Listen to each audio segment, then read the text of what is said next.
Hustlers, low baggers, happy Thursday morning to all of you. Thank you for watching Sportsbook Review. This is Betting with the Bag. I am back in action. Panama was spectacular, but I feel re-energized. We have a giant time of the year right now, and it'll be even heavier come NCAA basketball, and I am ready to grind for you guys, grind with you guys, and celebrate handicapping all sports together. I feel refreshed.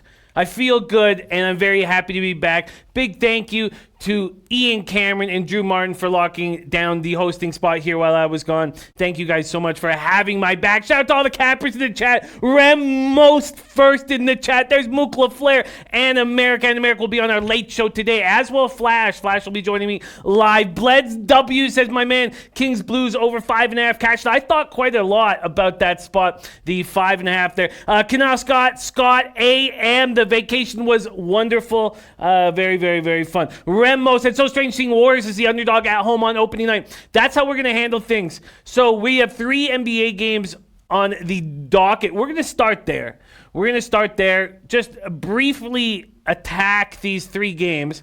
And then we are going to do a heavy hit on them on the late show, popping off the late show.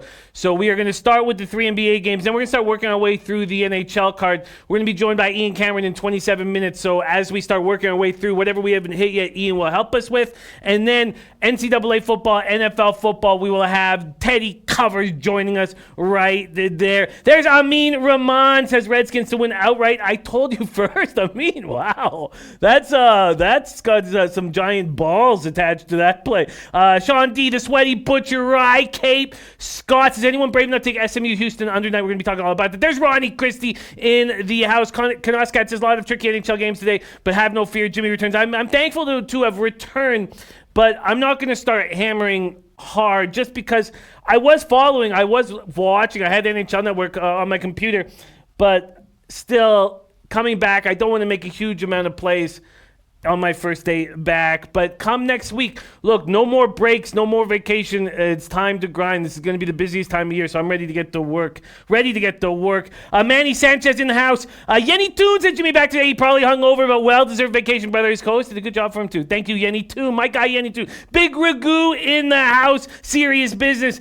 Joe Anisi says, we are ready for you, Jimmy. Joe Anisi, much love to you. D. Boston, ready to go. Eric Nisbet, Lucky Lefty, Nate the Great, Tata Booker in the house. Love Lucky Lefty and Tata Booker. Moses Saucedo, Von Polo, Bob Taylor, Donkey Capping, Eric Jones, Kegard, Raven in the Desert, Deer, Slayer Ski, Bob Barubi. Carlos Luders, Abdabet says, what happened to the Astros, guys? We're going to be talking a lot about that. Willie in the house.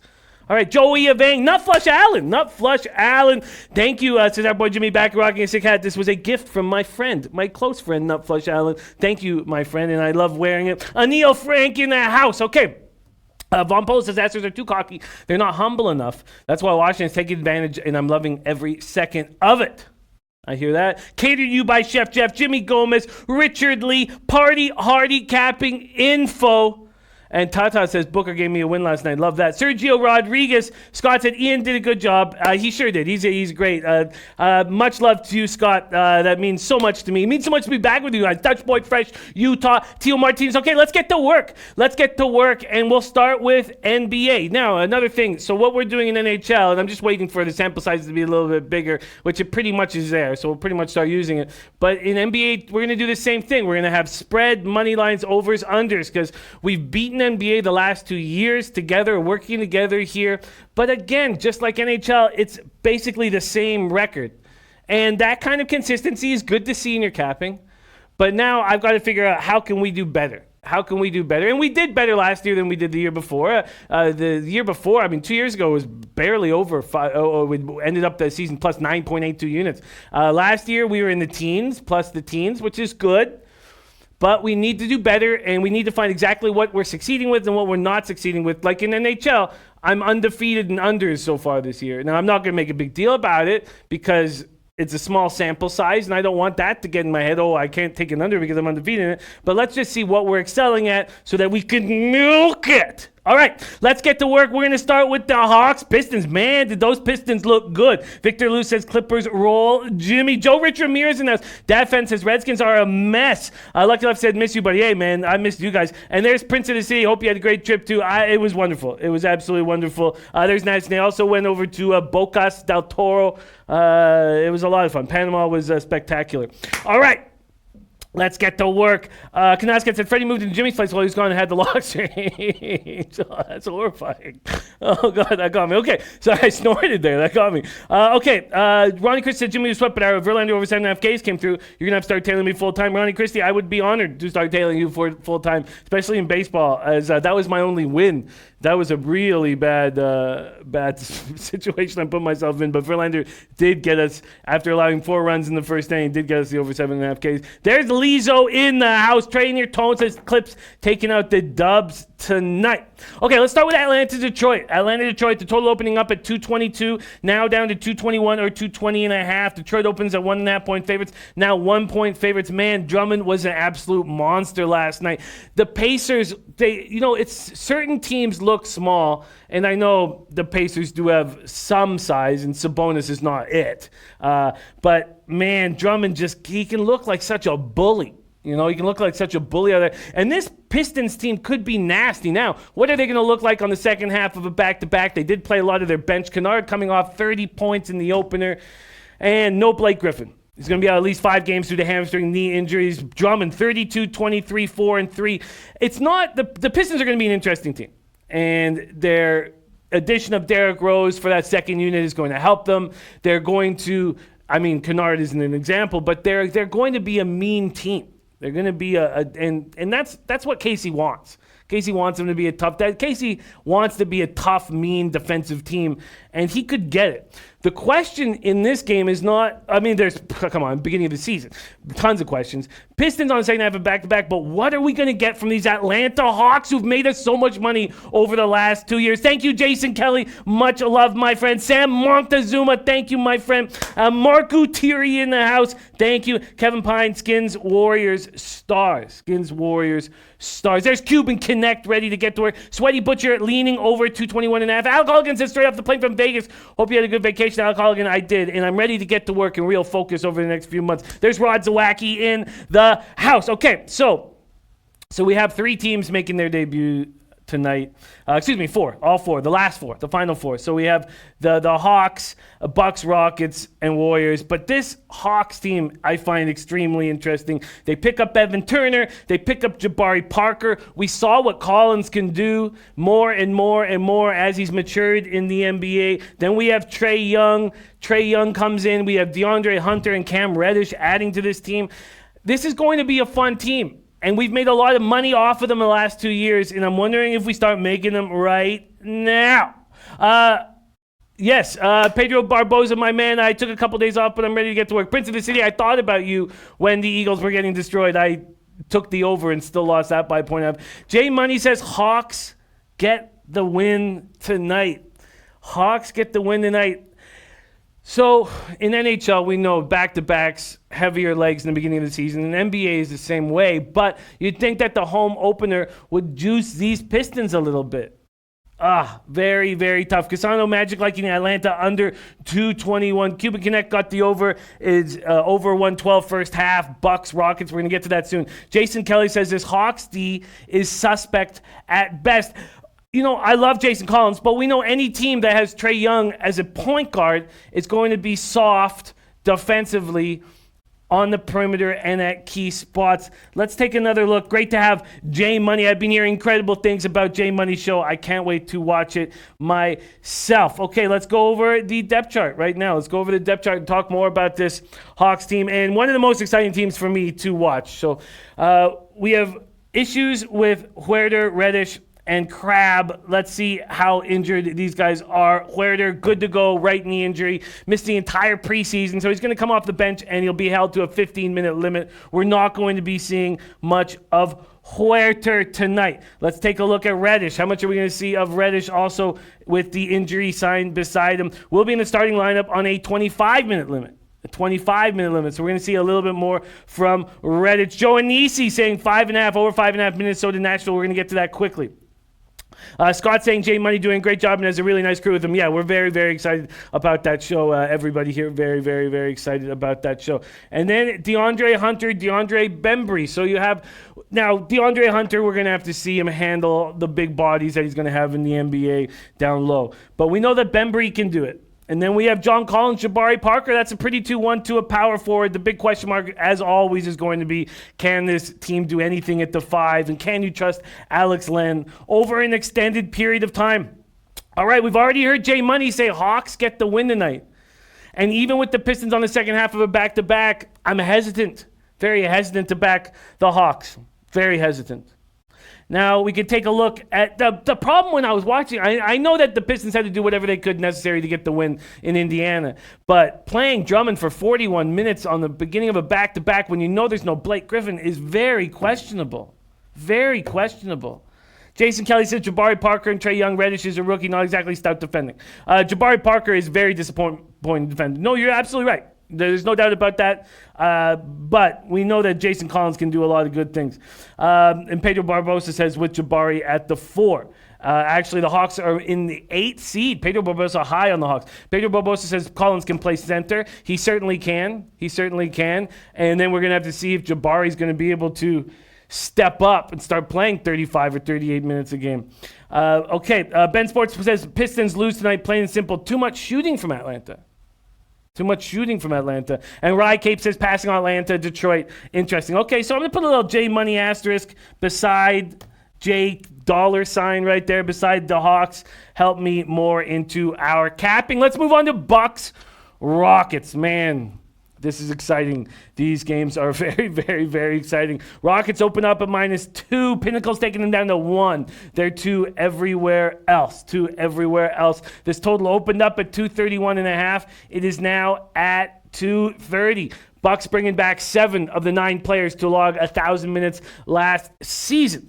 So we get to see the Lopez brothers. We get to see the Greek Freak. But the most important thing for us is to see Westbrook back on the floor with Harden. Jay Money says Hawks should run the Pistons out of the gym. There's no doubt that they could.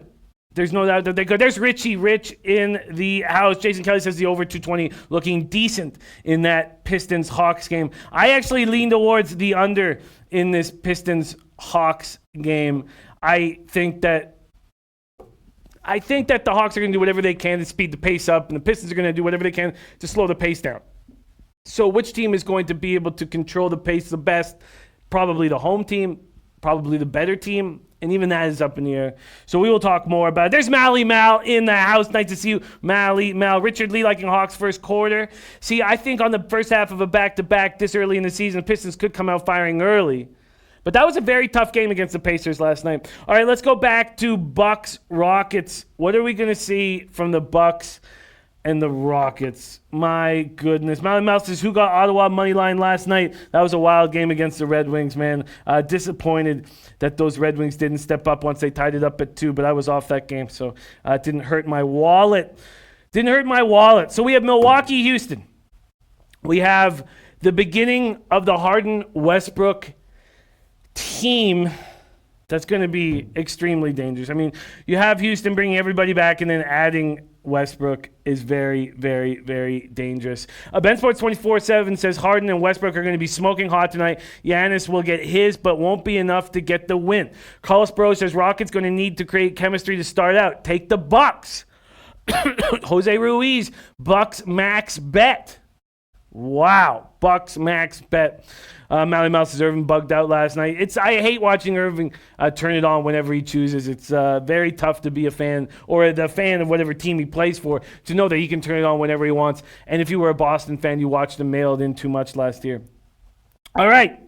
Ben Sports 24/7 says too early to call a Magic a bet on team. Dutch Boy Fresh saying, Jimmy Magic bet on team early. Deep a lot of length. Fultz will be running for comeback player of the year. Hopefully, it'll help the NBA if he does that. Joe Ramirez says, end of that Penguins game was fantastic. Do you know everything that Victor Hedman did at the end of that game is what Ekblad doesn't do for the Panthers and why Florida can't be that upper echelon team? Okay. Jansen says, problem, there is only one ball. Bloods W, Houston on the over tonight. Jermel Wright, Houston, full game over. Big Ryu says 2-ball Hogs. 2-ball Hogs, Bucks, Rockets. So we have both the Pistons and the Rockets on this slate as 1-point home favorites, and then we have the Clippers as 1-point road favorites. Wild. Steve Pagazzi in the house. There's Barry Block ready to get to work. Rodney Christie say, yeah, I don't like Kyrie Irving's work demeanor. It's a problem. It's a problem. It's a problem seeing a guy just turn it on whenever he pleases. It's annoying. It's very difficult to handle. All right, let's move on to Clippers Warriors. Scott says Houston dynamic, going to be interesting. Sean D saying Harden takes 20 seconds off the clock every possession under. Because we often thought it was Chris Paul who wanted to slow the pace down, and Harden who wanted to speed the pace up. How things are going to be with Westbrook is going to have to be a watch and see situation for us all. A watch and see situation. Ronnie Christie liking the Bucks and over. All right. Carlos Luder agreeing that the under is the play. Sean D, under is the play. Harden taking 20 seconds off the clock. All right. Let's roll into Clippers Warriors. Total opens up at 225.5. It's gone up to 226 at Bet Online. It's 225.5 everywhere else. It's juiced to the over, so there's been a 5-cent move to the over. Jay Money says, unfortunately, 85% of people are on the Clippers. Kevin Pine says, Clip line makes no sense. Should be at least -5. Warriors got to be the play. Thank you, Gerald Jones, my friend. Big Roots has got to wait and see how things shape up in Rocket Land. All right, let's keep rolling. Clippers, Washington right now. Clippers open at -1. Now there's 1.5s and 2s. Clippers will be riding the momentum from that 112-102 victory in that big opening game against the Lakers. What we saw is what we're going to continue to see till they get George back. We're going to see Kawhi lead a group of starters and then have this bench come in. They have 4 double-digit scores, and we have Sweet Lou. You got Lou Williams, 2-girlfriend Lou Williams taking care of being the finisher, adding offense. Watching the Clippers take out the Lakers was very impressive. So we see this Warriors team with no Durant, no Thompson, and no Iggy. In their place, they have D'Angelo Russell, Glenn Robinson, and Marquise Chris. Sounds like it's going to be a tough year, but we know what these Warriors are capable of with Draymond Green and Steph leading the way. We know that they can step up in situations just like this. Jermel Wright says Warriors have a horrible, inexperienced bench like Clippers first half also. There's Viper NB in the house. Says Curry is going to win MVP this season. Write it down. You heard it here first. Steven Esposito says, Jimmy, you do NHL yet? No, we're going to break into that in 1 minute. Ronnie Curry says, I can't see Curry winning MVP. Jason Kelly says the Clippers bench will eat. We know that that is the case, that this bench will eat. Sweaty Butcher says Clippers unders will be a huge trend this year. I'm preaching this all offseason. Clippers under will be a huge trend this year. I've been preaching that all offseason. And this looks like a nice start to do it. Getting a juicy 225.5 against these Warriors that are going to have trouble scoring throughout the course of the game. We know that they're going to be able to go on streaks, but are they going to be able to put it together for 48 minutes? Ronnie Chris says, I'm going to bet the Warriors won't finish top 5 in the league. Do you like it? 20 units. I love it. I think you're in great shape. Mally Mal says Golden State Warriors will lose. Utah says besides Draymond, who else is going to play defense? We know what happens when Draymond gets responsibility. He steps up. And now he has an enormous amount of responsibility.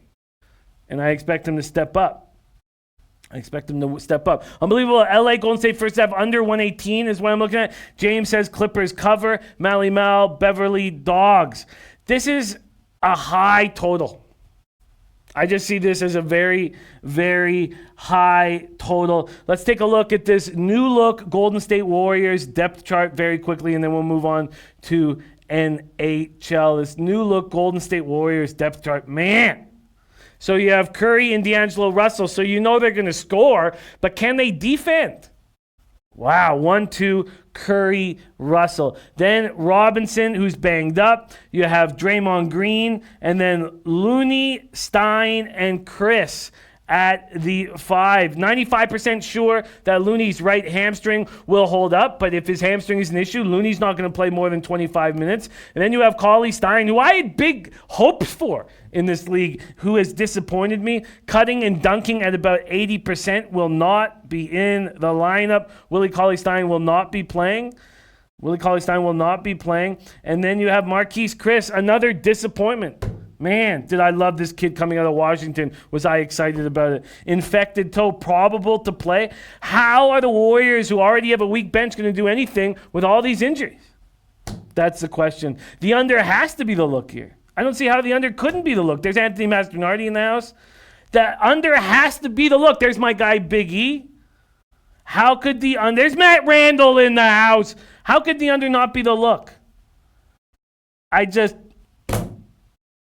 don't see how this under could not be the look. Teddy B says, I don't know how the Clippers don't roll here. The Warriors don't have a bench and their front court is horrible.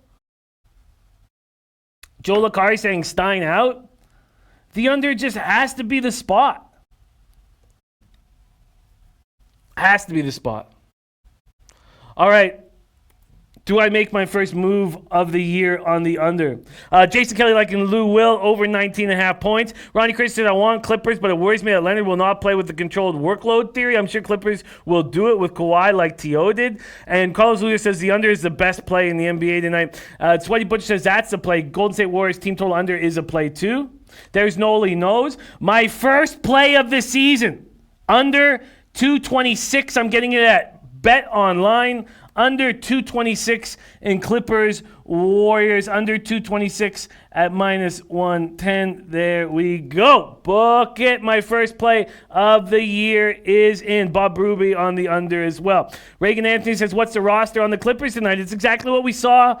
There'll be no differences in what we saw in that opener against the Lake Show. It'll be the same deal, and it's a good-looking roster. You got Beverly and Lou Will. Beverly to defend, Lou Will to score when the time's right. George out of the lineup. Shamet played but banged up. Kawhi there at the 3. JaMychal Green, Mo Harkless at the 4. Patrick Peterson will get 15 minutes too at the 3 or the 4. You can split on both. Play poorly there. And then you got Zubac and Montrezl. So, and jump shot Jordan, LA Clippers to win by 11-15. All right. Teddy B, there is no tired legs. I agree with that. I agree there's no tired legs if you're not on back-to-back. I agree. All right, let's make a move towards NHL right now. We have our first play of the season in Clippers Warriors under 226. Double Up says Golden State will win at home. Carlos Lewis says fading Golden State and their new arena every time I get the chance. There will be more looks here soon. And Victor Lou says, under Clippers was also my first play the other day. And the defense is nasty. Yeah, Clippers are a dangerous basketball team. All right, let's make moves into NHL. Okay, and then we're going to be joined by Ian Cameron, and we're going to head through these 10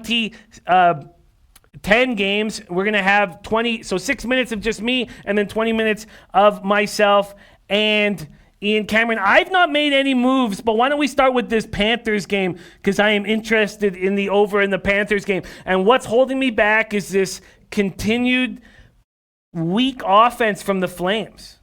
Is this Panthers team that's giving up 3.44 goals a game going to be the answer for this weak Flames offense? 3-1-1, but 5-5-1 at overall. So 3-1-1 at home, playing good hockey at home. There's my guy Juan Ruiz in the house. Thank you, my friend. Deer Slayer Ski says Blues should roll tonight. This is a move I almost made, and I kept off of it because of the Flames not being able to score. 2.55 goals a game. Each team has a decent power play, 20% for the Panthers, 16.7% for the Flames. Each team has decent penalty killing, 87.0% for the Panthers, but Trocheck is hurt, and Trocheck is the best penalty killer for these Florida Panthers. Is Trocheck going to play tonight? Is a enormously important question, and let's get to it right now. Is Trocheck going to play tonight? That's what we need to know. If he's not going to play, then I think the over has got to be in play because he's one of the best defensive forwards in the NHL. He's also capable of doing a lot offensively. Let's see what we got from Florida right here. Is Trocheck going to be in the lineup? Now, Trocheck does so much for this team. lower body injury. Wasn't able to play Tuesday night against Pittsburgh due to the ailment. Missed Monday's practice. Absent from Tuesday's skate. Consider him day 2. There's my guy D Money in the house. Guillermo says, when's the Breeders' Cup show? 1 week away. We're going to be talking about that. But also in the office with our guy Flash is going to make it extremely enjoyable. Extremely enjoyable. Is the over the spot here in Panthers Flames? That's the question. Okay, Panthers have won 3 of 4. Beat Pens 4-2 on Tuesday. Sent them out to Western Canada feeling good about themselves. They've earned points in each of the past 6 games. And they fly from Pittsburgh to Calgary, which isn't quite as far as it looks. It's still far, but it's not quite as far as it looks. Panthers should have defenseman Ekblad back in action. Trocheck didn't play against Pittsburgh. Matheson missed the third period. Philippe Fernandez in the house. I can't wait to cap NBA with all you guys. 2 successful years in a row. Looking forward to a third. Calgary got some good news. They're going to have Sam Bennett back in the lineup. Flames coming off 5-3 loss to visiting Capitals on Tuesday. They have to play better defense. Joe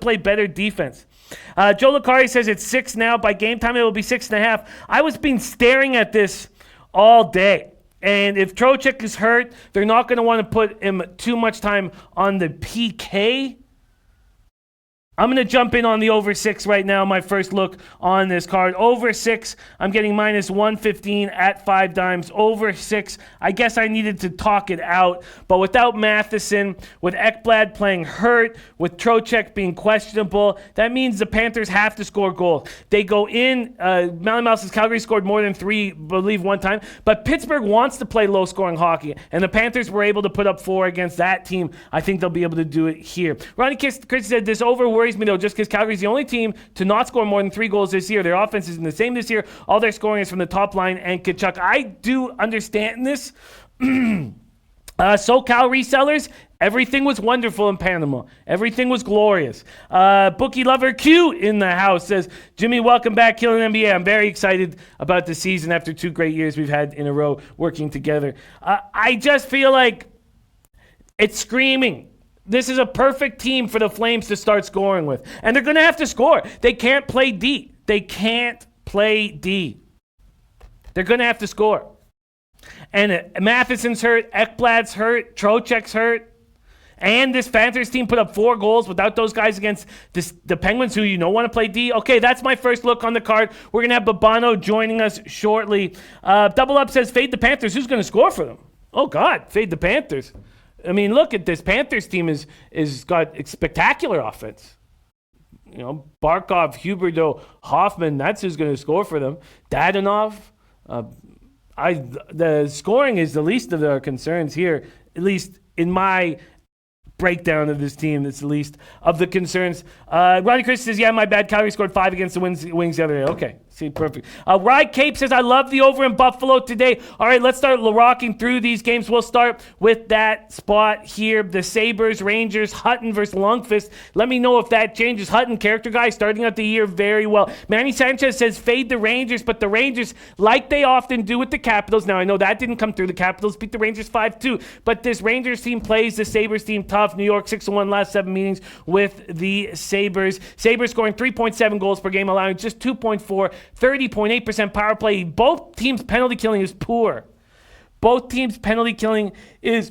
poor. That's what makes me think that they're going to be able to put up goals in this game. But a 6.5 is certainly not what I want to touch. And Sabres, Rangers on a 5-game losing streak, on the second fewest points in the NHL. New York won its first 2 games by scoring 10 goals. They haven't scored since. Since then, 0-4-1. They've been outscored 20-9 while being outshot 177-129. Bled W says Buffalo's the play, Jimmy. Ride the hot hand. It's not that I don't think Buffalo is the play. It's just that when you're dealing with a team like the Sabres, you need to be getting value to back them on the road. I know they're 3-1-1 on the road, but don't look at the 8-1-1 because they did the same thing last year. Ronnie Christie on Sabres in the over. I have, Anna-America. I did peek and see that you're first place in the NHL contest. I'm 11th, but I'm back in it. I have a few days to fire shots at you, Anna-America, but great work, man. Anna-America winning the SBR NHL contest. Zabinajad, Panarin, Kreider's done nothing. Zibanejad, Panarin started the year, especially Zibanejad, so strong. Kreider, 0 goals after getting 28 last year. Jesper Fast has moved on to the first line with Panarin and Zibanejad. Lemieux and Kakko not seeing much ice time. Buffalo rolling. Eichel's dominating. Eichel's playing very well, but you also have goals from Skinner, goals from Olofsson. Mal, these Sabres are favorites at minus 122 on the road, and I guess that's a good line, but you'd have to think a team that's 8-1 playing a team that's 2-4-1, and you're only getting a minus 120, it's fishy. And we'll have to see what our Ian Cameron has to say about it as we break down this NHL card. Breaking down this NHL card, Alex Ramirez, 2 spots, Predators puck line and Blues puck line for Alex Ramirez, who's 8-4 in NHL. I'm going to copy and paste that. While I'm copy and pasting our guy, Alex Ramirez, Spidey, plays of the day, please welcome to the show the host with the most all week long. Thank you so much for taking care of me. Our guy, Ian Cameron Babano, representing Steeltown, Hamilton, Ontario. How are you doing on this Thursday morning, Ian? Jimmy, welcome back, my friend. Hope you enjoyed Panama. It was a blast hosting for you. You can ask me anytime if you're away. I'm happy to do it. It was a lot of fun. We spent our mornings with Teddy 3 times. We talked to Al Mack. We talked to Jay Money.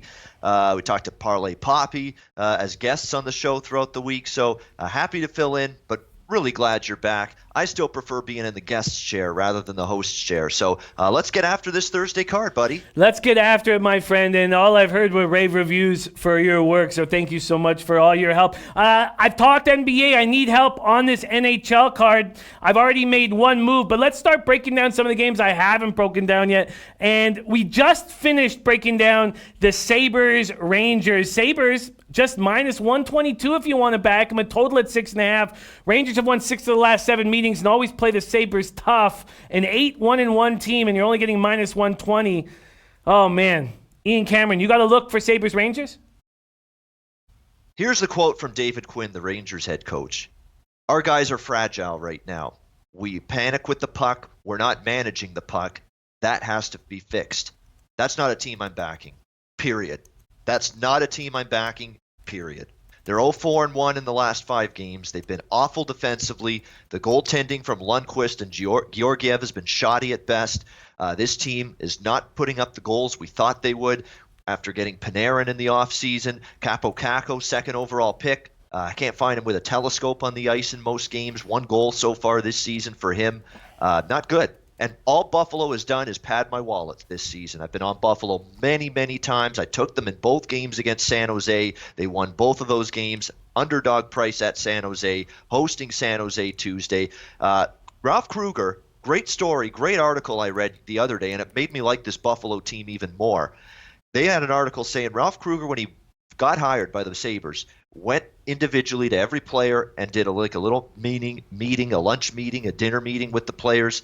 And instead of just talking hockey, the first questions and discussion with Ralph Kruger had with his players were, how's life treating you? How's your family doing? You know, what are your favorite things to do away from the ice? He really connected with the human element with this Sabres team individually. The players seem to love this guy, and they are playing great hockey for him so far. They're getting scoring from all 3 lines. The Rangers are not.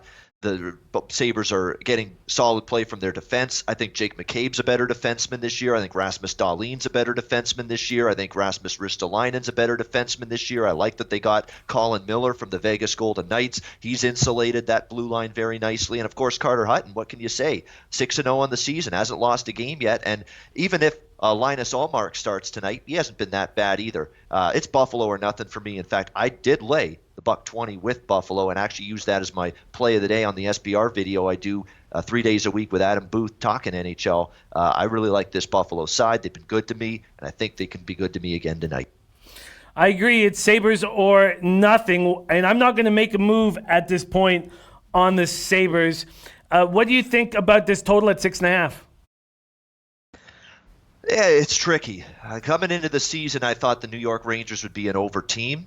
I would still only bet the over in this game, but they're not firing offensively right now. And we've seen a couple unders because the offense hasn't really been clicking for the Rangers. Their power play hasn't been really any good. It was awful the other night. that Rangers power play against Arizona when they lost that game, and really should have lost that game. They were lucky to get a point in that game. Arizona was far the better team the other night.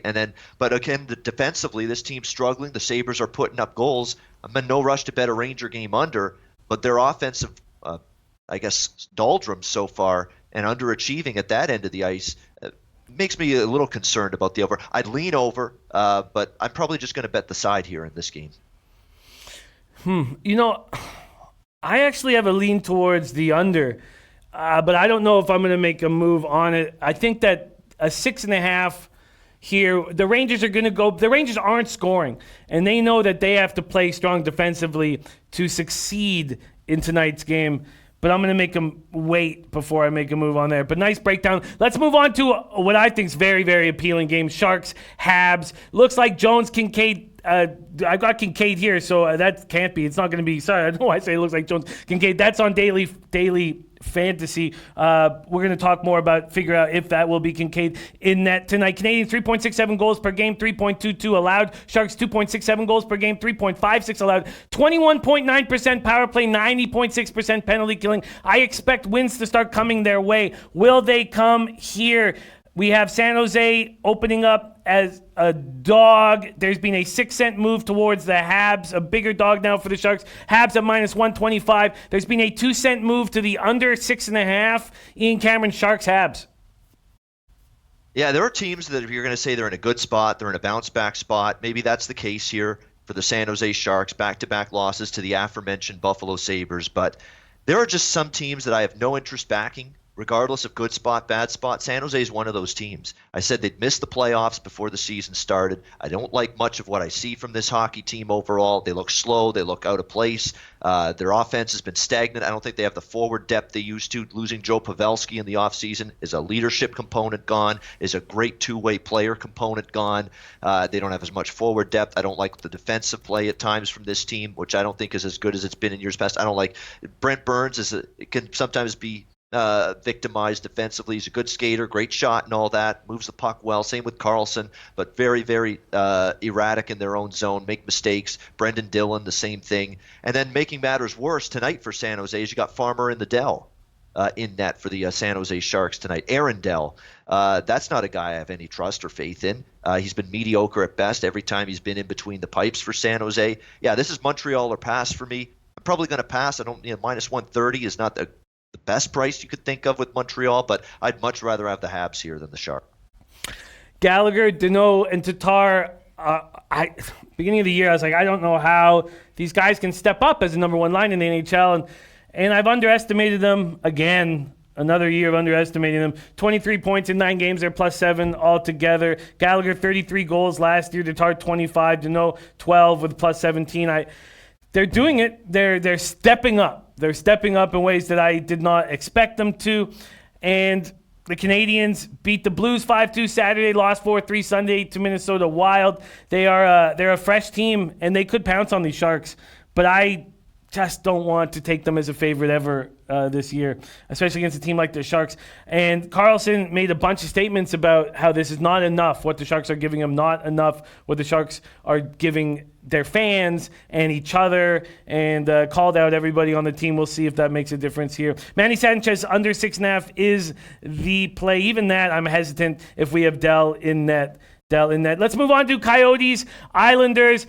It's been going back and forth for the Isles. Trotsy's been going back and forth with Varlamov, Greiss. If that's the case, even though Greiss has been very good this year, Varlamov should be back in goal. And then we have Kemper on this incredible roll right now. Kemper just rolling. Yotes allowing just 1.88 goals a game.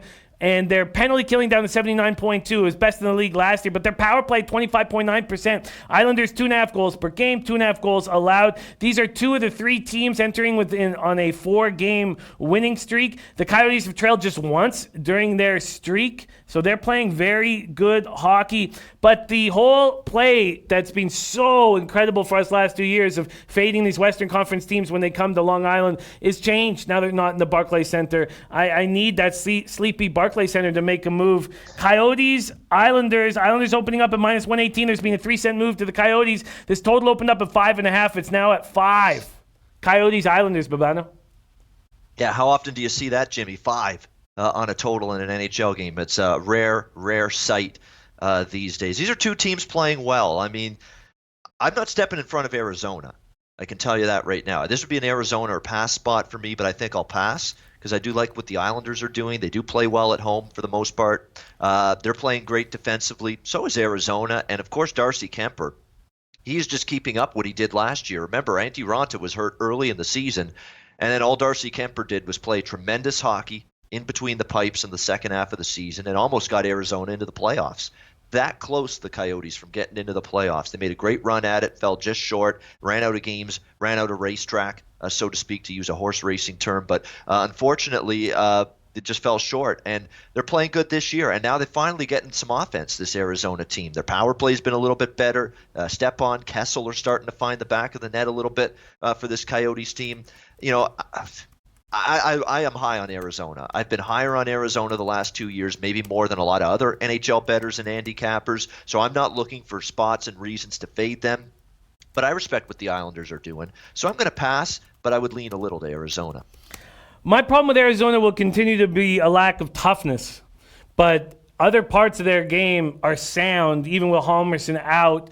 And it's another spot where we have a lukewarm home favorite. So we have the Habs at minus 125 at Pinnacle, the Islanders at minus 115. Not easy for the Yotes to be out on the East Coast, and we'll have to see.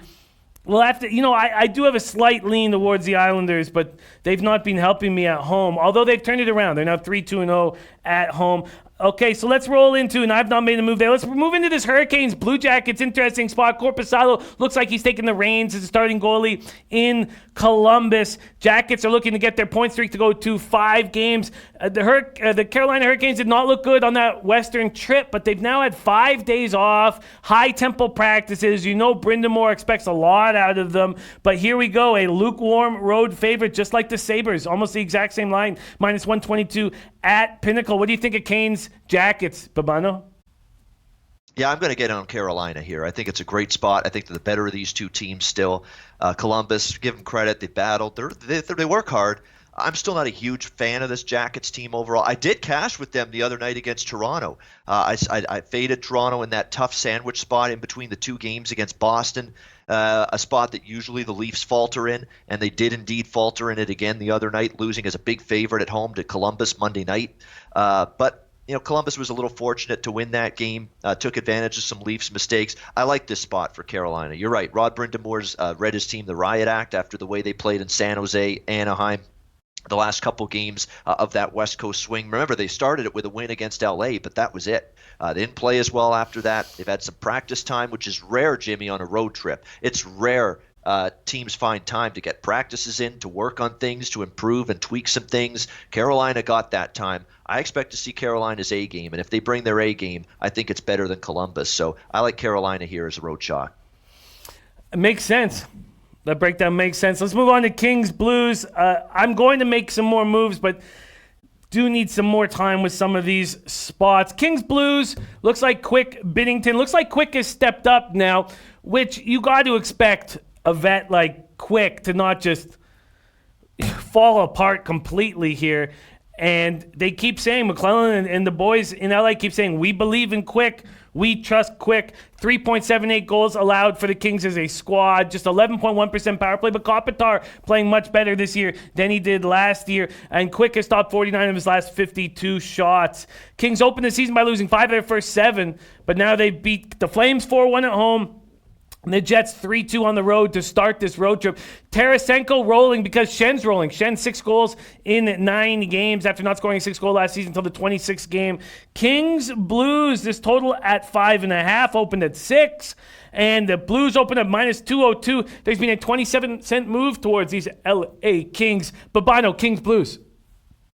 Yeah, I know my pal Adam. I do the NHL Play of the Day video with here on SBR 3 days a week. Yeah, his Play of the Day is LA St. Louis over 5.5. I wouldn't talk you out of that. And at 5.5, it's always worth trying to make a case for the over because so many totals are 6.5 these days in NHL hockey. But the one concern I have is will LA find the back of the net here? Because St. Louis had a team meeting when they were struggling over the weekend. They had lost 4 in a row. They were playing really below average defensively, which is not like the St. Louis Blues, and they really worked at trying to say, hey, we got to get back to our defensive prowess and taking care of our own net. And they certainly did that. The team meeting worked Monday night, 3-1 win against a surging hot Colorado Avalanche team. Much better defensive game from the Blues, much better performance in net from Jordan Binnington that night. So I'm worried that carries over a little bit. I'm worried LA, gets shut out or just scores maybe 1 goal, 2 goals at most, and you're going to need 4+ from St. Louis to get it over the total. I wouldn't bet it under, but that's my concern with the over. Certainly, look, LA's got a couple of nice wins in a row. They shut out Calgary, who didn't show up to play over the weekend. That was a brutal performance by Calgary in that game. They beat Winnipeg, who's still shorthanded. I'll give them credit. They dominated Winnipeg in that game. I didn't see that coming, but back-to-back wins, I'll give them credit. But I don't trust them here against a St. Louis team that finally snapped a losing streak. I think is going to want to keep that momentum going, maybe get on a little bit of a roll themselves. So, again, maybe St. Louis in regulation is a look in this game that I'm considering. I would lean slightly to the over, but again, I'm concerned how much LA contributes to the goal scoring tonight. Young Huss says Kings are getting shots on goal. Ulysses like in the under 5.5 says Kings will play some defense. Vincent Hawkins like in Blues puck line. Rem Mo says quick garbage. If Binnington doesn't play, I'd hammer the over 5.5. Mally Mal like in Blues. Also, the under. Ben Sports 24/7 says Kings on 2-game winning streak. Blues coming off a 1-game winning streak. Let's move on to Wild Predators quickly here. There has been a move towards the Minnesota Wild, a 10-cent move at Pinnacle. This opened at 6, juiced to the over. It's now juiced to the under. Stalock, 942 save percentage, but just, not a big sample size here to deal with. And we know what happens when the Wild go into Nashville or play Nashville. They lose, but especially at Nashville. 0-4-2 at Nashville since December 27, 2016. Ellis rolling, this offense rolling. If they get Philip Forsberg back, the Predators should be good. They're 4-1-1 at home. Do you trust Stalock here? Does Stalock make a run here with Duber hurt? Well, Stalock's actually been pretty good so far. I'll give him credit. I mean, he's had more good starts than bad starts to this point, although I guess you could say the last start against, I think, Montreal, he played in Montreal. It was his most recent start. He wasn't as good there. He did shut out Ottawa, but maybe that's a product of playing Ottawa more than you being a great goalie that particular day. But I don't trust him. Bottom line is Alex Stalock has been a marginal NHL backup goaltender for years. I don't trust him to all of a sudden go on this big run, stand on his head, and lead Minnesota to the promised land. Now, Minnesota's shown some life. They have won 2 in a row. They beat Montreal at home over the weekend, followed that up with another win, shutting out a red-hot Edmonton team the other night, 3-0. That's something I didn't see happening. Finally starting to find some offense, the Minnesota Wild. Maybe they can keep that going tonight a little bit in Nashville. At least they're finding some goal scoring the last couple of games, which is a positive. I know in terms of this total, Jimmy, I'm not betting Nashville under the total right now. In fact, I've been on Nashville over the total a lot this season. I cashed with the over the other night when they played Anaheim, 6-1. Victory for Nashville. They got over the total by themselves in that game. They're lighting it up right now offensively. The Matt Duchene addition has given them more depth with their forwards. Their defense are chipping in with the goal scoring. Their power play has been fantastic this season. They're even scoring shorthanded as well, like they did the other night against Anaheim. They're 8-1 to the over this season. I'm not involved in the side. I think Nashville wins. I don't trust Minnesota. I don't trust Stalock. But I'll be looking at the over in this game. I'm riding this Nashville over train. It's just kept on cashing. It sure has. It sure has. I just don't know if Minnesota does it for you guys. I think Nashville puck line is an interesting look, and I may make a move on it. I would love to know about Philip Forsberg, so I'll be looking into Philip Forsberg this afternoon. I'd love, if he's in the lineup, I think I pull the trigger. All right, we got to speed this up a little bit. My fault for slowing us down. Flyers, Blackhawks. Blackhawks opening up at -114. There's been a 7-cent move towards the Flyers. In fact, the Flyers have become favorites, and I believe that's because Crawford has been announced as the starter. Let me know if that is, in fact, true. I want to back this team when Lehner's in goal. Elliott now getting his first chance at back-to-back starts. He could step up and take over this starting goaltending spot for the Flyers. He's capable of it. He has the skills for it. Konechny leading the Flyers with 10 points in the first 7 games. Then it's Lindblom. The usual suspects for the Flyers aren't there at this point. Blackhawks announced that they lost Connor Murphy. He was looking good in a pairing with Duncan Keith. Patrick Kane, 8 points in 7 games. Blackhawks, 13.6% power play, 73.9% penalty killing. That special teams is not going to cut it. Flyers, Blackhawks, Ian Cameron, you got to look here? I'm going to keep it brief in terms of my thoughts because I don't have anything on this game. I think Philadelphia got a big win against Vegas on Monday, and they had played much better. This is where this is where final scores lie. You can't look at final scores. You got to watch the games. You got to read the recaps and box scores and really see how that game flow played out. Philadelphia dominated Dallas and lost. Philadelphia dominated Edmonton and lost. They played well enough to win those two games. They finally got rewarded with one of their good performances with a win against Vegas. I could see them getting some momentum from that here going into Chicago tonight. But Chicago has played much better defensively of late with Robin Lehner in net. He's expected to be back in net tonight. I'm passing on this game, Jimmy, but I'd actually lean to the under just a little bit here, 6.5. Elliott's in net for Philly. He's actually been pretty solid the few starts he's had. So maybe we get a lower scoring game. Yeah, I just Crawford's the issue for me. He's not someone I trust. And we will see. Flipper also about to get a colonoscopy, giving us play-by-play in the chat as we go. Ducks, Stars, the only other look I'm on the over 6 in Panthers, Flames, but we've got to move on. We have Ducks, Stars here. We also have Capitals, Oilers. Capitals, Oilers. Are you making a move in either of those spots? I would only look at Florida against Calgary. Calgary is like San Jose for me. I don't trust them. I don't like what I'm seeing from them. Some nights they're terrible defensively. Some nights they're terrible offensively. You don't know what you're going to get from Calgary. I cashed with Washington the other night against Calgary. That's a Florida or pass spot for me. As for Washington, Edmonton, here's another team, Jimmy, Washington. They're just cashing one over the total after another. They're lighting it up offensively. They're still a little bit shaky defensively. So these two games, I'm considering Washington, Edmonton over 6, and I'm considering Florida at the plus price. The one concern with Florida is Aaron Ekblad's banged up, might not play tonight.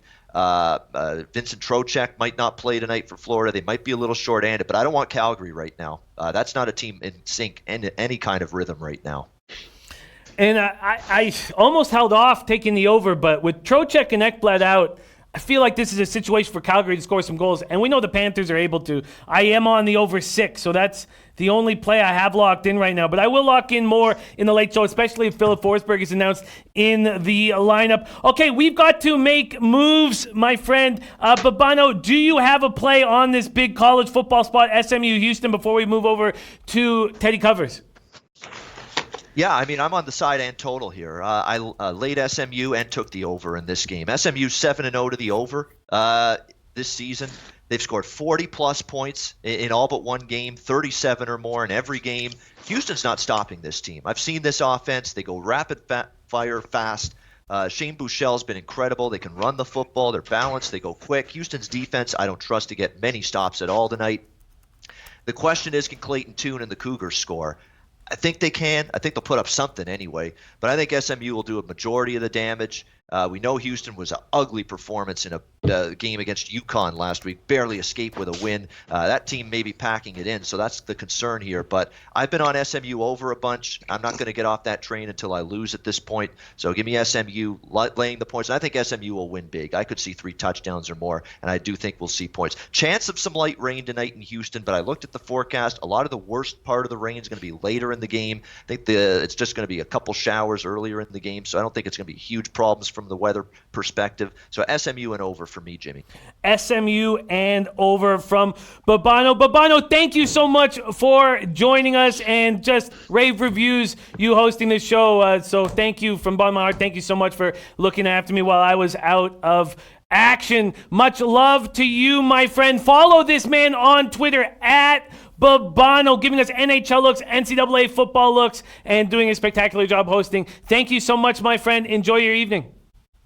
All right, Jimmy, thank you very much. It was great to host, fill in for you anytime. I'm happy to do it. Thanks, Jimmy. Thanks to everyone in the chat. Good luck tonight. There he is, Babano, joining us here live every Thursday on Betting with the Bag. We go from Babano to Teddy Covers. Teddy Covers coming in live from Las Vegas, Nevada. Teddy Covers, how you doing on this Thursday morning? I'm doing all right, Jimmy. How about yourself, man? Good to see you back. I enjoyed Babano here, but It's the Jimmy the Bag Show, dude. Good to have you back. Thank you, my friend. I'm pumped. And we have such an enormous time of year coming up, especially when we add college basketball season to the mix. So I feel refreshed, and I'm ready to go full steam ahead for the next few months, as focused as possible, and just excited to be here. But I really do feel refreshed, and it's a rare feeling for me. So I'm looking forward to hammering action with you and with all these great cappers in the chat. Before we get into college football, Teddy covers Thursday nighter Redskins Vikings, and I'm a little surprised at what I've been seeing from the cappers in the chat and on Twitter. I've been seeing two plays. I've been seeing people taking the Vikings first half, and I've been seeing people taking the Redskins full game. And to me, watching Callahan coach, I don't know why people don't think the Vikings aren't going to win by 25 points here. I don't know why people are focusing on the first half and not just saying, look, Vikings are going to smash this Redskins team. And I've not been seeing it. So I'd love to hear what you think about this spot. Thursday night football, Redskins at Minnesota. There are 17s on the board, so the 16.5s are moving towards being extinct. 17's at BetOnline and Bookmaker, and the total opened at 41, now 42. Teddy covers Thursday night football, Redskins, Vikings. Yeah, the 16.5s are still in Vegas. The 17s are primarily offshore right now, so there is a little bit of a dichotomy there. I'm not even close to getting involved in this game. I mean, this is how I know I'm not close, all right? If it was Minnesota minus 20, 3-point move off this line, I still don't want the Redskins. If it's Minnesota minus 14, I still don't want the Vikings. So when you talk about a 3-point move off of these numbers, I'm still not inclined. The bottom feeders in the NFL and in college football, you can find the occasional spot. Once in a while you say, oh, well, this is, they're catching 31 and they shouldn't be. Or in the NFL, oh, they're catching 17 and they shouldn't be.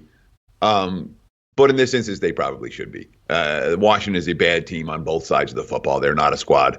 Interim head coach, Adrian Peterson, not right. I don't know how the Redskins move the football tonight. That being said, Minnesota, the short week, the winning by margin. I mean, the Vikings win this game by 10. They're happy. They'll run the ball all fourth quarter and punt and get out of town. So it's not a situation where I'm expecting Minnesota to push pace or push margin. I guess if I had to make a free bet on the game, I would look under. It's not like we've seen a whole lot of overs in these TV games at any point this season, particularly on Thursday nights. But same story with Sunday nights and Monday nights. It's been under.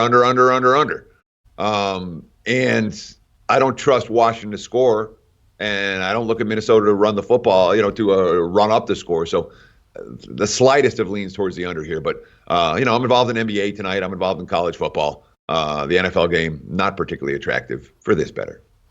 I understand that. Bob Taylor saying no Chris Thompson for the Skins. Jim Rummy found a plus 17.5 at minus 108. David H. saying Teddy correct on bad teams. Little hint that you have some NBA that you're interested in. We have discussed these three games. What caught your attention in NBA this evening? Oh, I bet the Bucks plus 2 against the Rockets. I thought that was, I trust Milwaukee to be ready game one, day one. Dominant preseason.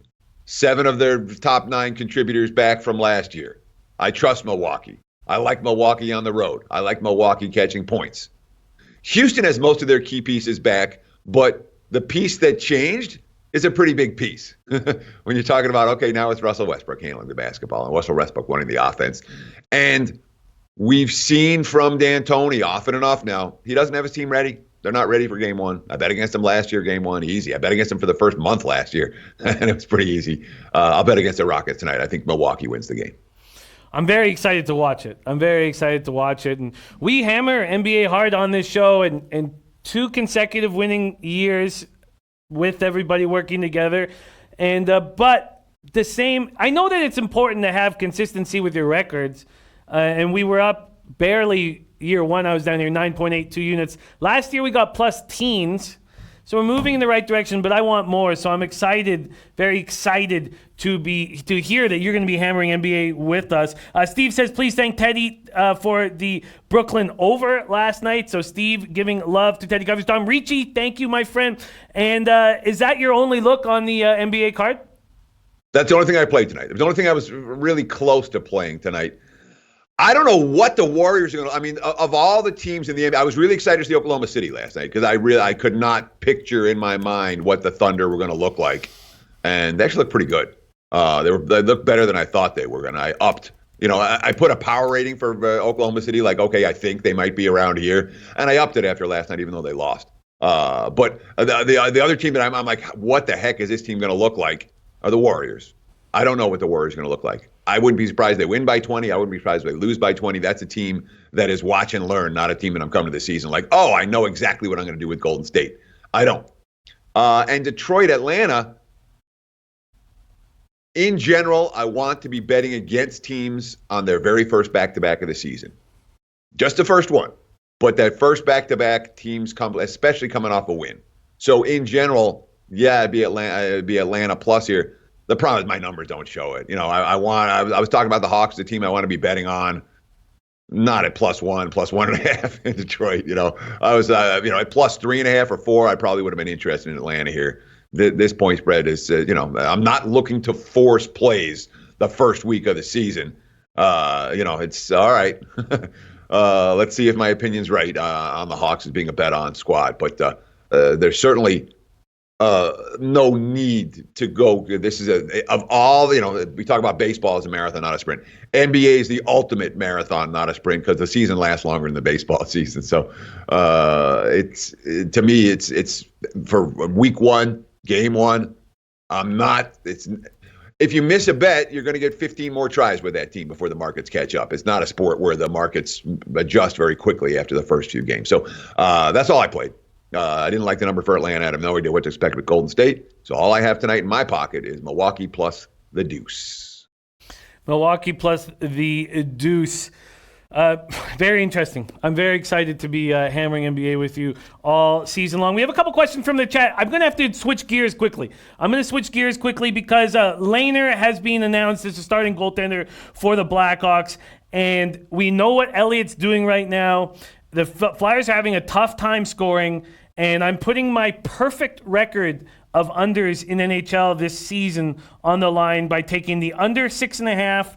It's -115 market. Intertops is at -120, as is Bovada and William Hill. Everywhere else is at 115. Under 6.5 and -115. Flyers, Blackhawks, and putting my undefeated record on unders. That's another thing we're doing, Teddy, this year is I'm breaking up in my best sports, NHL and NBA, breaking up all our records for money line spreads, unders, overs, to see exactly what we're excelling at, because I want to do better than I've been doing. Okay, so that just grabbed the under. And an interesting question here from our Joe Anisi, and it's not to us, but I would love to hear your thoughts on this. And Joe Anisi is saying, do I hedge my plus 1,800 on the Nats to win the series bet? And I'd like to hear what you have to say about it, because one possible look is to... Now, the Astros are two big favorites probably in each game, which is too bad, because you'd think that it's too bad. I guess, I would love to back. I would like, at that point, once the Nats are up 2-0, you could take the Astros in every game. What do you think about hedging a plus 1,800 on the Nats to win the World Series? Would you hedge it? How would you handle it? So there's two options. And there really are. And in my mind, there's only two options on this. All right. You take your one option, and this is particular if you're relatively short bankrolled, and you want to make sure you lock in some profit here. You have a plus 1,800 on the Nats. You might want to put 1 or 2 units on the Astros at, what do they get, plus 220, plus 225 right now. And then you're locked in a profit both ways. And you don't worry about the rest of the series. That's option number one. And I wouldn't talk you out of that option. All that said, you have the Nats at plus 1,800. Don't worry about it, bro. This is when you hedge that bet, all right? If it was me. You hedge that bet when the Nats have 3 losses and are on the verge of elimination. Until that time, you hold that plus 1,800 in your pocket, and you get ready to cash it because Washington's winning this series. That's my take. There you go. There's Teddy Covers' take. So actually, it all depends on if you feel like the Astros have a chance of coming back. I I see. I'm going to disagree. It depends on two things, Jimmy. It depends on how big. If you have if you're not worried about this particular score, if your bankroll is flush, and winning or losing is not going to make this long shot bet is not going to make a big difference in your life or your bankroll and off the bat, you don't do a damn thing with it. You hold that bet, and then if Washington falls behind 3-2, or the game's at 3-3, the series is 3-3, then you can decide what to do in Game 7. But if you like the Astros now, if you think there's value on the Astros now, if you legitimately like that bet, then you should make the hedge right here. But I would never hedge making a bet that I don't like. And I'm like, yeah, well, I'm just going to lock something in. If I don't like the second bet, I ain't making the second bet. I'm going to hold my positive expectation first bet before I start to drain that profit away. Does that make sense? Yeah, makes a ton of sense. Makes a ton of sense. All right, let's move on to SMU Houston, and then I'll get an idea of what else you've locked in on this card. Big game tonight. We've read the tweets of the seniors that have been let go by this Cougar team, saying that this team is giving up on the season and giving up on their own players and all this drama coming in. And SMU rolling along, playing great football. You can get SMU minus 13.5 right now. It opened at 13, and this total continues to creep up. It opened at 63. Let me grab it right now. Opened at 63.5 at Pinnacle, and it's now at 65.5 across the board. Teddy, you making the move on SMU Houston? Yeah, I made 5 bets for Monday. You said we were going to start the show. You're going to ask me those 5 bets. You never asked me. I said one of them was when we started NCAA football, I would ask you those 5 bets. So yeah, I made 5 bets on Monday, and you're like, "What are the plays?" I'm going to open the show asking you that.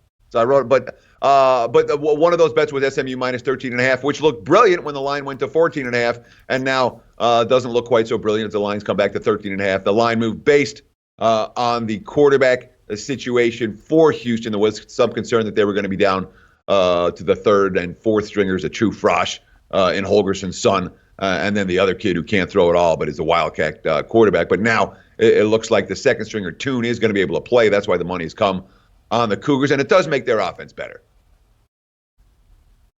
I don't think it makes it better enough. And, again, when you get out-yarded by 150 at UConn, all right, the week before, who was that? Cincinnati came to town. And I understand that Houston was live to cover that game and was covering late in the fourth quarter before a little bit of a fluky ending. I had Houston in that game. They were the wrong side. Every point they scored was fluke play, trick play, since he took the lead and kind of fell asleep. And defensively, Houston's going to have a hard time against Shane Buechele.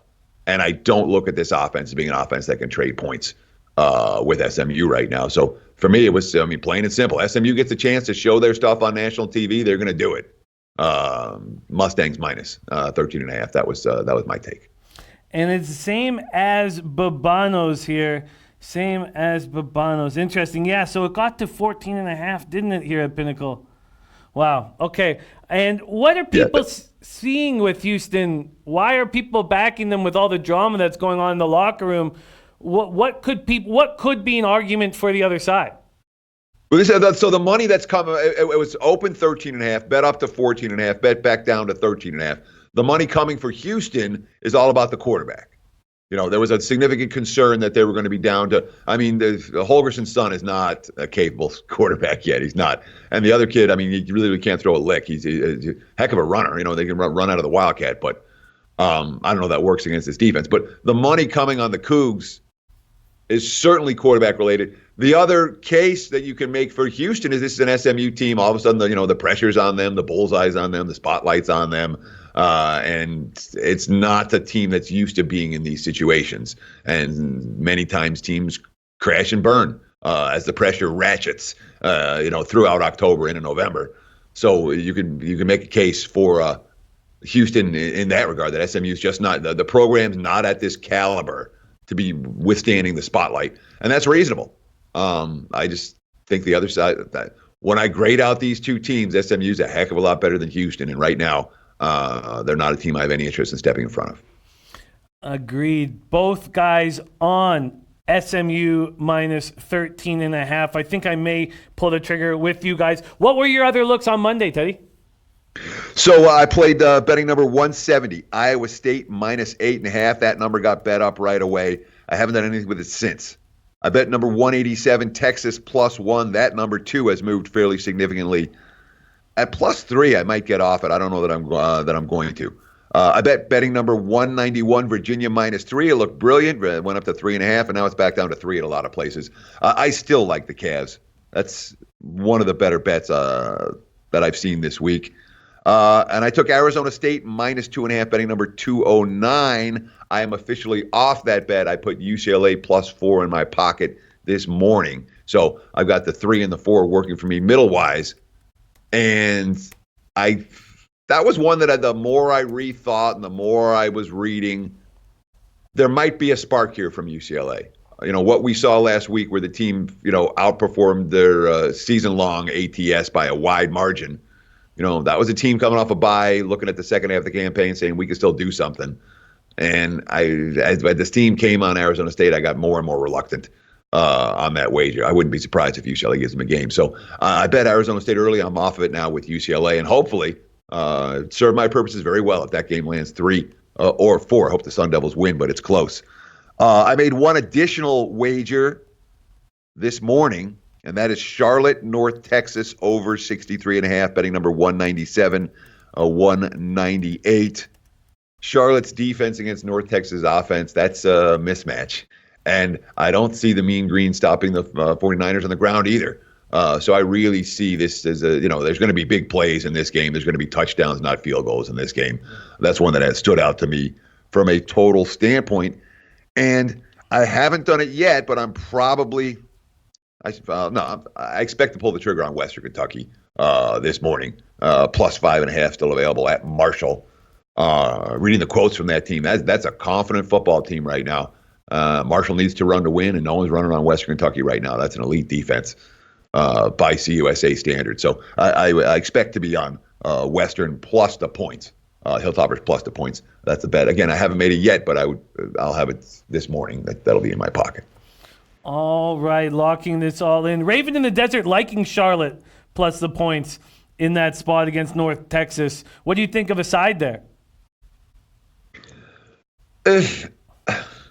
I wouldn't talk you out of it. It's not Charlotte's not a team that I trust to get stops. And if I'm not trusting you to get stops, I'm not backing you in this point spread range. All right. Okay. Getting everything written down here. All right, let's move on. I'd love to know, I've missed some of your breakdowns. Feel free to start rolling in questions anytime for Teddy to answer. But the first game I'd love to hear a look on is this big game, Wisconsin, Ohio State. Ohio State hanging 14, the total opening up at 49.5. It's creeped up to 50 at a few books. Wisconsin, Ohio State. Teddy, what are you thinking here? I would only take the Buckeyes. All right. Wisconsin, and I'm disappointed. I'm disappointed in myself for not having an Illinois ticket in my pocket last week. Of all the things I missed, that was one I was most frustrated on because you know me. I've not been high on Wisconsin this season. And I'm still not high on Wisconsin this season. And I'm disappointed they lost the game. I wish they would have just not covered, and it would have been tight or something, but they lost the game. I don't believe in the Badgers, okay? I don't believe in the offense. I don't think Cohn's all that. Taylor with the key fumble, he didn't look right in that game last week. Defensively, Wisconsin's numbers are through the roof. They faced every right team at the right time they possibly could. Ohio State is a juggernaut. All right, this isn't your average good team. This isn't your average great team. This is a team that is on a mission. They are throttling everybody. I will not step in front of the Buckeyes against a team. Again, if Wisconsin falls behind, what do? They really going to chuck the football around against the Buckeyes defense? Ohio State or pass. Clear Ohio State or pass for me. I do not want this underdog.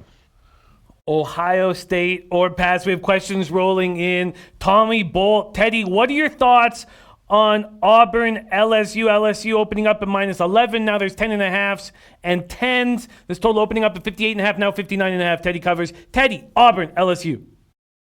So I lean LSU. I haven't pulled the trigger, and I'm not going to pull the trigger. Maybe the line's not going to get low enough for me to pull the trigger. No.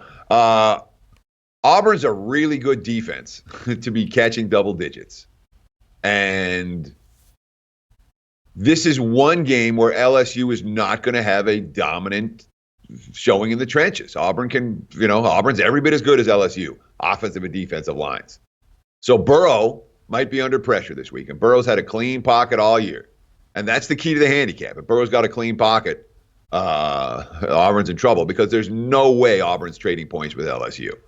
No, it's just not going to happen. So, not no way, but highly unlikely, I would think.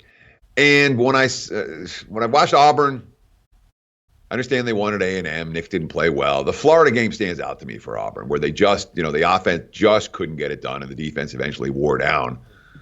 And that worries me here for the underdog in this one. There's a modest correlation between side and total in this game. If Auburn's going to cover, I think it stays under the total, and that's the stronger of the two correlations. So if you do like under, I would take, or do like Auburn, I might put that in a two-teamer with the under, because if LSU's in the 30s and 40s in here, Auburn's going to have a rough game. Not a game I'm going to bet. Not a game you're going to bet. More questions and thoughts coming in. Noli knows the man making unders great again is on the Missouri-Kentucky under 157, 158 rotation number. It opened up at 48 all the way down to 45 or 44.5. I guess the value's gone on that under. What do you think of the Missouri-Kentucky under? Yeah, from the opener, I wouldn't talk you out of it. I don't know how Kentucky scores. Kentucky, that is a very limited offense right now, to put it mildly.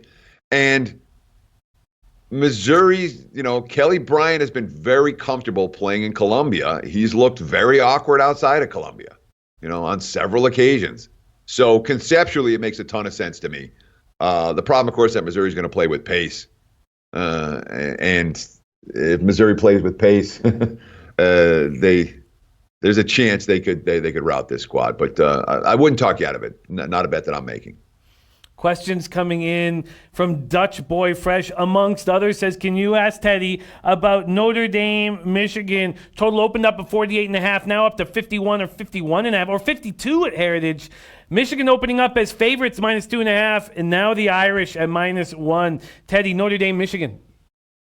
So of all the line moves this week, I have to say this is probably the most predictable. We knew the money was going to come for Notre Dame. Notre Dame came, and the money came from Notre Dame from the opener.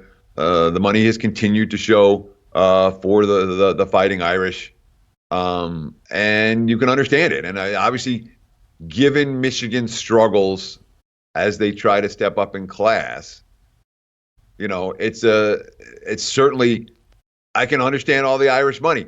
And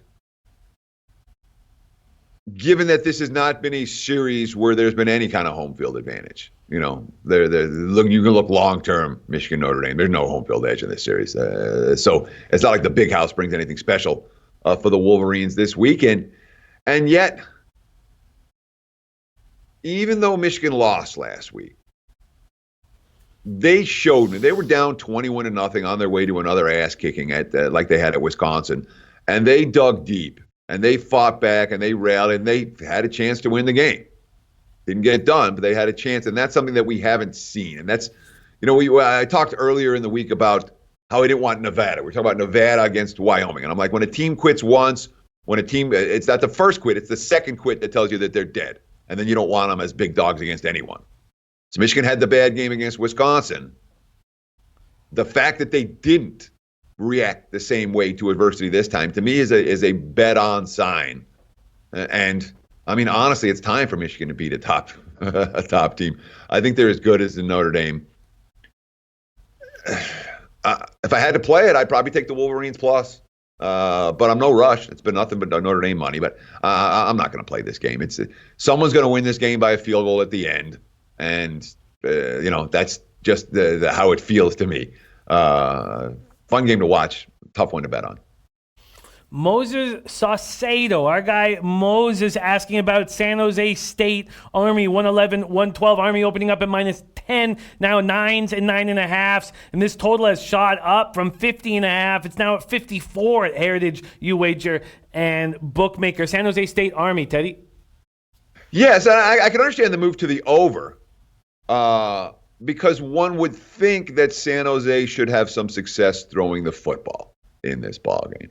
And if they're throwing the football around, they're live to cover, and the game's much more likely to go over. I'm not convinced the Spartans' defense is built to stop Army's option. I'm not convinced of that at all. I understand they face Air Force, and I also understand that it's not necessarily an easy matchup for them.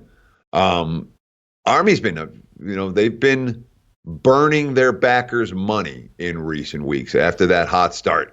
And everyone remembers what they did in the Big House and took the Wolverines to the wire.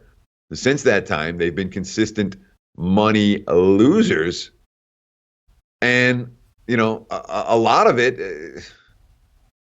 they're not winning turnover margins. The defense isn't getting off the field. The offense isn't showing explosiveness. And San Jose has a lot of that stuff. The other thing that's impressed me about the Spartans, but that concerns me about them in this game, San Jose's defense has been forcing turnovers week in, week out. They're a positive turnover differential team. Army's not going to make those kind of mistakes. Army doesn't turn the ball over. So that is my biggest concern here about the Spartans. Not a game I'm going to play. A game I've looked at a fair bit. And as I looked at it a fair bit, around and around. And when you go around and around, all right, we'll look for other options. This isn't one of these weeks in college football where I don't even know if I'm going to have any ads off of what I gave you. I mean, it's not a week where I'm peppering the board. A lot of games I've looked at and been like, yeah, but this is one of them. Matt Randall's Mondays plays Ball State -3, Louisiana Tech -18, Penn State -5, Texas -1, Weekend Taint, FIU and MTSU under 59.5. I've got those copied and pasted, and we'll be asking Teddy about it throughout the next couple days. Datfire TV says, can you ask Teddy his thoughts on Oklahoma? Rotation number 181, 182. Oklahoma, Kansas State. Kansas State opening as 20.5-point dogs. Now 23.5 for 24. This total's dropped a point from 58.5 to 57.5. Oklahoma, Kansas State, Teddy. So, I had the opportunity to talk to a couple of bookmakers in town this past week. And asked, what team's been killing you? And the answers were the same. It was Oklahoma and Ohio State are the two teams that have hurt us the most this year. Oklahoma and Ohio State. Alabama's the third. And this game, too, we're seeing nothing but, you talk about open 20.5. Now we're looking at 23.5 with the Sooners. Oklahoma's like Ohio State in that they haven't been priced correctly from day one. And better on both sides of the football, particularly on the defense side of the football, than the markets gave them credit for. Their statistical profile is through the roof. And the final scores for Oklahoma have matched that statistical profile. If you made money with the Sooners over the first half of the season, congratulations. Good for you. I hope you made a bunch of money with that squad. Over the back half of the campaign, Oklahoma's going 3-3, 2-4 ATS. They are not going to continue to cover at this range. Their statistical profile is legitimately too good. And that's what's creating all this Sooner steam. K-State impressed me last week. I didn't think they could beat TCU, and they did. They made stops on defense. They moved the ball when they had to on offense. I'm not betting them, but if I had to play it, I would rather have K-State plus and Oklahoma minus this week. That number's already been steamed up, and it's only going to go higher. If you do like Oklahoma, I bet it's sooner rather than later. Raven in the Desert also on K-State at +24. Okay, questions coming in fast and furious, and not a lot of time left. Friday nighter, USC Colorado here. USC Colorado from AM Moneyline, amongst others. Wanting to know your thoughts here. USC opening up at -12, now 13.5. This total's jumped up from 61.5 to 64, 64.5, or even 65 at Bookmaker. Friday night special, USC Colorado, Teddy. So I'm not going to play it. I know this. I don't want Colorado. Remember Colorado last year, down the stretch, they had no depth, and the energy wasn't there, and they just got blown out game after game after game. So here we are. It's a year later. And Colorado has no depth and injuries everywhere. and a new coaching staff, and they've shown remarkably little fight the last 2 weeks. They do not match up well against USC. And I understand they're back at home, and they'll have the crowd support in Boulder, and, I don't want Colorado. All that said, you think I'm going to lay 2 touchdowns with the Trojans on the road? No, I don't. Do I trust USC to not only win, but win by margin in a hostile environment like that, even against a defense that's reeling? I don't. If I had to play, it'd be USC, but I don't have to play this one. I'm not close. Pass. Understandably so here. Okay, more questions coming in quickly, fast, and furious. We had somebody back. Sorry, not somebody. Well, why don't we move on? We have inundated with questions about Penn State, Michigan State. Penn State opening up at -6, now 6.5. This total opening up at 43.5, now 43s across the board. Teddy Covers, everybody wondering what you think about Penn State, Michigan State. So I'm waiting for a 7 with Sparty. I'll buy Sparty at +7. Mother of all spots. Think about Michigan State. Michigan State is not a hopeless program. They're not way down. They went on the road and got smacked by the 2 of the elite teams in the conference. They came home. They had a bye week. They're rested and ready. All right. They beat Penn State last year. They beat Penn State the year before that. Now, Penn State's on the other end of that spectrum from a spot. Again, 2 bad losses, coach we trust, extra time to prepare. That's a bet-on situation playing for a home dog. All right. Then we look at the other team. Back-to-back barn burners, down to the wire, huge games, national TV, physical games. Now you got to go on the road and lay points. And now you're getting steamed up, and it's going to be a touchdown. It's 6.5 now. I'm waiting for a 7. I don't want Penn State, Michigan State, or pass for this better. And at 7, I'll be a buyer. I've been patiently waiting. It's like I've been patiently waiting for Central Michigan to get to 3. That's the other one we talked about earlier in the week that I haven't talked about because I haven't bet it yet. I keep waiting for the 3, and I'll continue to wait for the 3. If there's no 3 before kickoff, I'll probably bet it at 2.5. But Central, I'm waiting for a 3. Michigan State, I'm waiting for a 7. Wow, very interesting stuff here. We're going to close on this. Kane in HD said, just got here, but can you ask Teddy about Clemson, Boston College? Clemson 34-point favorites, a total at 58.5. Can Boston College keep it close enough? So my initial gut for this game was, Clemson off the back-to-back wins and covers, and if BC can run the ball even a little bit this game, they'll shorten the game. And so my initial lean was BC, and the more I thought about it, I'm like, the last 2 games, Clemson has shown a little FU potential. You know what I mean? Where they're just like, no, dude, you're not hanging with us. You're not moving the football against us. They've clicked the last 2 games in a way they haven't clicked before, and that team, I don't know that I want to step in front of that. So it's not a game I'm going to play. My initial lean was towards a dog, and the more I looked at it, the less interested I was. Prince of the City liking the over in that spot, 58.5. Can Boston College put up enough points to get us there? Well, that was the whole thing with I don't trust BC to score against the defense. So this game could easily be a 45-7 type of contest. And if it's 45-7, you don't want the over. There's been a lot of those. Where the favorite gets into the 40s, but the dog just can't score. And if the dog can't score, it's very difficult for these games to go over the total. Vincent Hawkins on Clemson all day. Team total over Clemson. There you have it. Big Ragu on Penn State -6. We do have one more show with Teddy Covers. Thankfully, one more show to go over all of this. But Teddy Covers gave out a bunch of plays on Monday. SMU -13.5. Iowa State -8.5. Texas +1. Virginia -3. Arizona State now off. And he's backing UCLA. Then today he jumped on Charlotte, North Texas over, and he's thinking about getting to the window with Western Kentucky +5.5, and we will find out if he did when we see him tomorrow. Follow this man on Twitter, Teddy_Covers. A lot of fun, and we love him so much on this show. Teddy, it's great to be back. Love having you on this show. Enjoy your Thursday afternoon. And now we have NBA to talk about, and soon we're going to have NCAA basketball to talk about as well. So we're going to be full of glory. Teddy, thank you so much for joining us. Cheers, buddy. Have a great day. Thanks, Lowbaggers. Hope you guys win every single bet you make tonight, as long as you're not betting against me. I hear that. There he is. Teddy Covers in the house. Thank you guys so much for joining us. I'm going to make more moves.